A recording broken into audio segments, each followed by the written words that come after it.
sunpa epeva ipapathin avelvelin thangwana ipevin tuni KBC Center Church Molno area online Sunday school class pangdingin pakai Jesu Krista minin kahin lim chewin hi tuni isimuno hi Simon somle sagi hong hiding hitan Simon somle sagi athupi chahi lahin Danelin thim gau thilmu kel ngoi challe kel chal amu ti he avelin seikit nge Simon somle sagi thupi chu Danelin thim gau thilmu kel ngoi challe kel chal amu ti chahin he Daner bungget chang khana pana somleli chan hung heding hin tu ni Simon hi achoma hung chom ding hi lungchin chang chala daner bungget chang ge na chu hung heding hi hin sim da engkate lungchin chang chu daner bungget chang ge na chu ding hi hin sim do ta nge chu ta chun kel chal zong ama le ama na sata na ki choi sa nge hito banga aha do pha din aki lo pi ta pa chu abong payin hi chi khelin aki lo pi che li ahung don do pazin van ning li to kitu donin ahung ke do ta atin he in sim do ket nge lungchin chang danel bunget chang ge na chu chuta chun kel charzong ama le ama na sata in aki choi sa nge hito banga aha do phat hin akilo pi ta pa chu abong paizin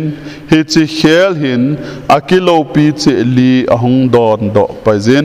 van ning li to kitu donin ahung ke do tai ati hi tuni ilung chin chang u che hi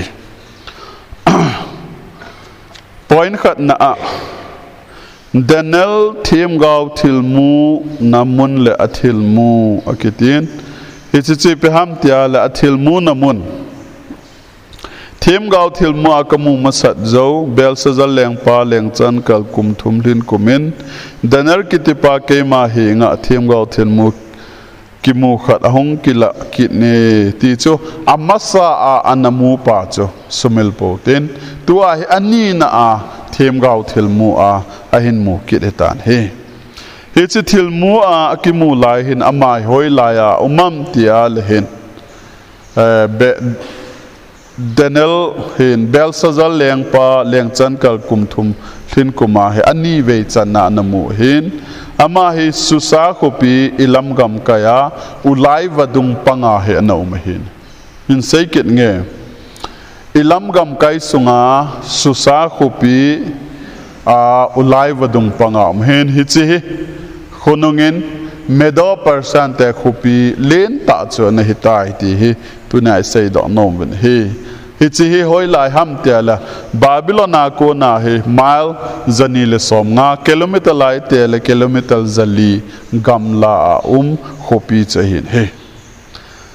abanin kel ngoi chal amu atin abanin kel ngoi chal amu tin kakha do akavet vetan vadung panga chun kel ngoi chal khat hi anadingin kel ngoi chal chu kini anezin akite ni chu asaw thezin ahin aki khat zo chu alang khat ki sangin asaw zoi hi chi asaw zo chu adon do nu kha zo ma hi kel ngoi chal hin ni thum lam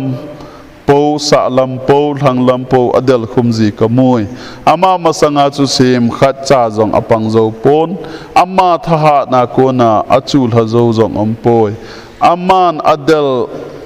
adei de zin abol jing ngin ama la ma ki choi sang tai ti ahin ai la hi chikel ngoi chal amu hi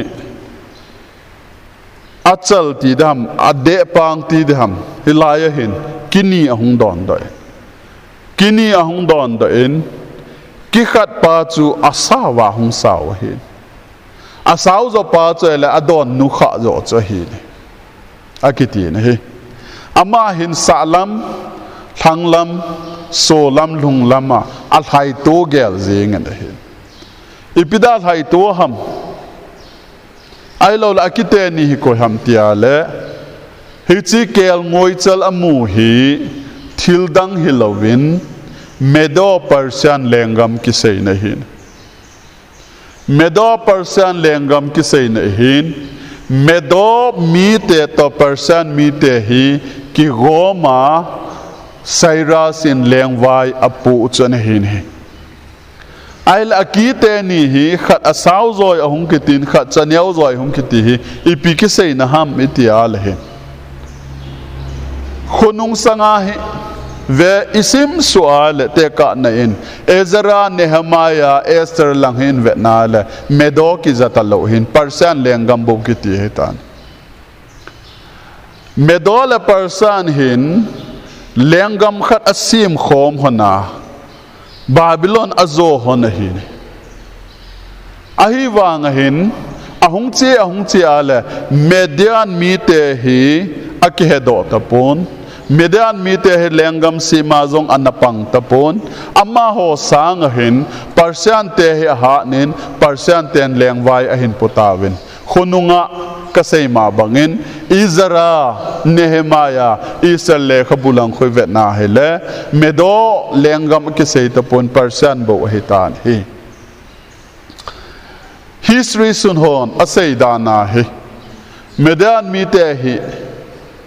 medo gam sung mi te hi hichinam mi te hin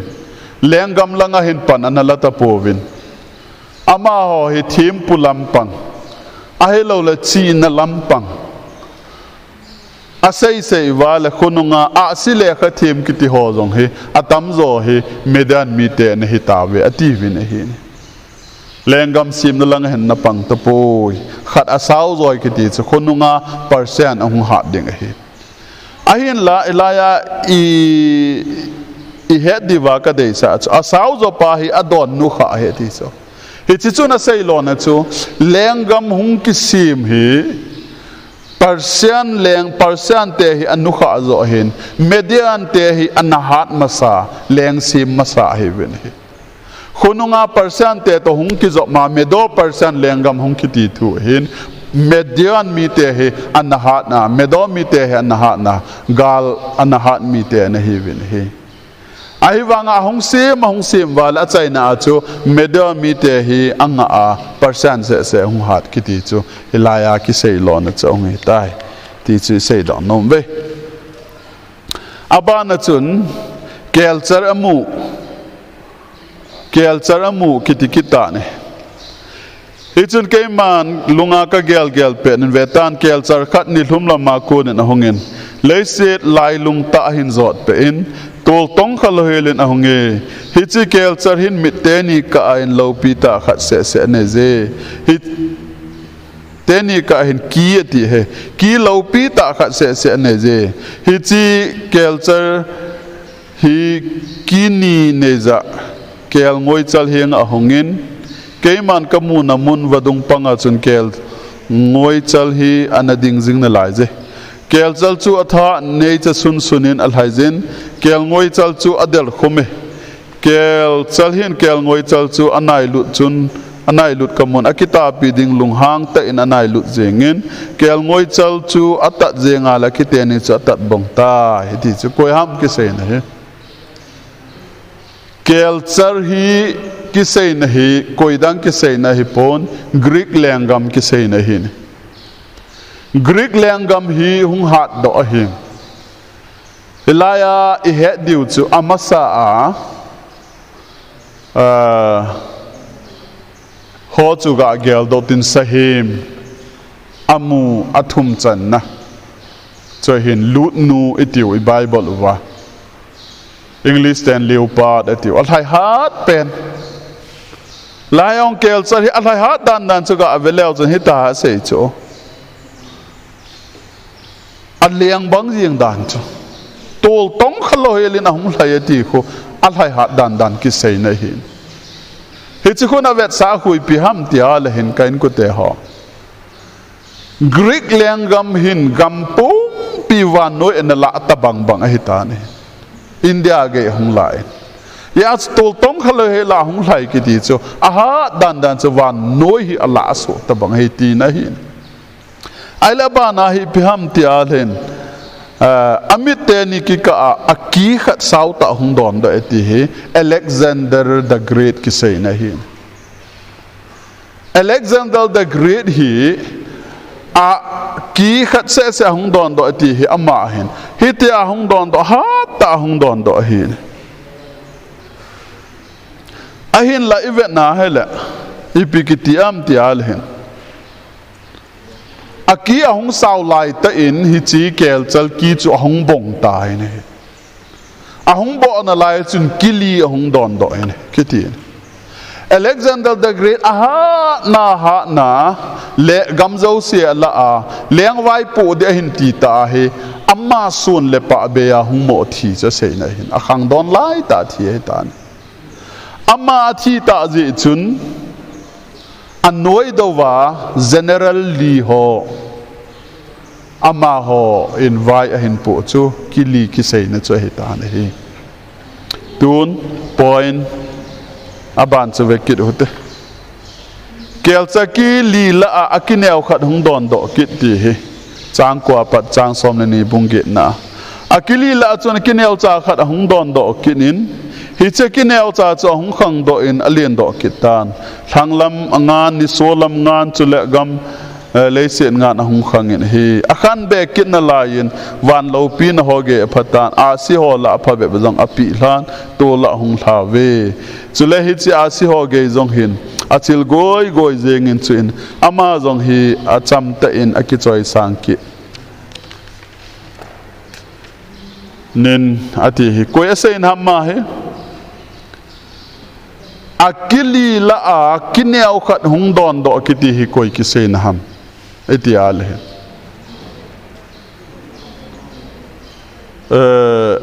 Antiochus Epiphanes ki sei na hin yole next lesson ayong ihin che hil chet be deu bungko azong ihil chet be na lai deu hin Antiochus Epiphanes ki tipahi akineu ahin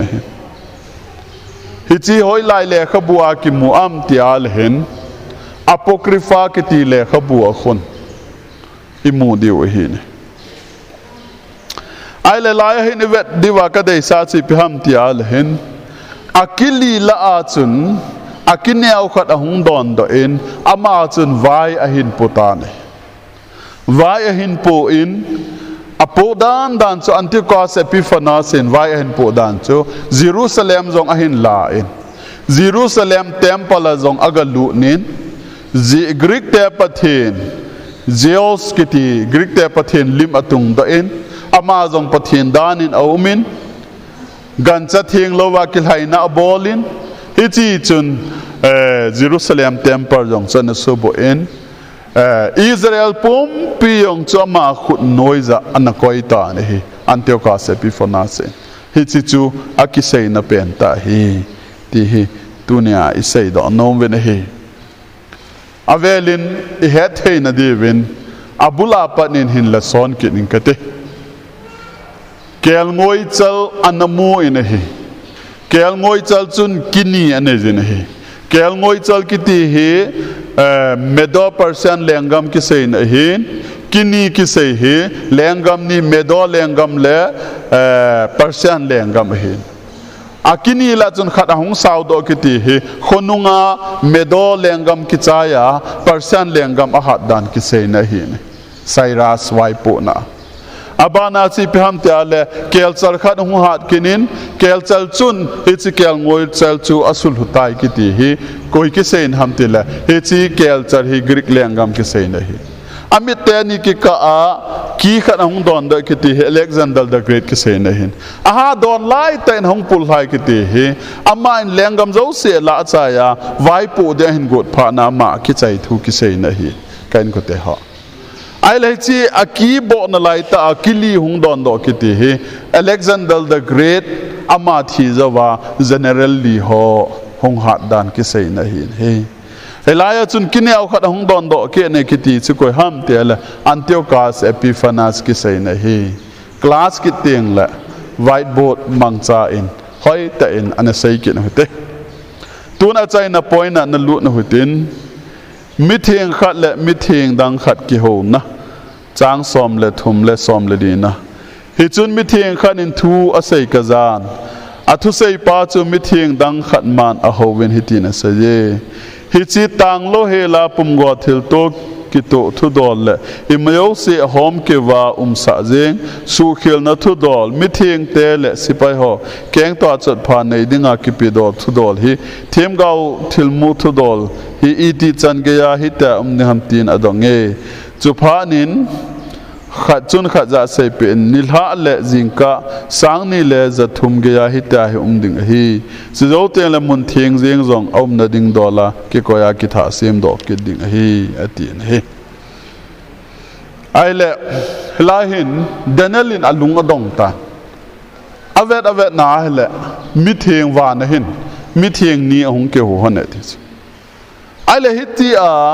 akineu pa in hiti a mi thieng ho zong don taloa hiti a vai pu ding hi ni izat hi de ham atia len ama en aseina achun nilha le jingka sang ni le zathum ge ya hita ding hi sang ni le zathum ge ya hita he aman vai pu ding hi hiti sang ni le zathum ahung ki chai tenga hele chun ama vai pu ne ki chai ding Jerusalem zong temple zong hung ki thien so ki de heti he chi chon na sei ne he chi choi la ya an guil hungam iti al hen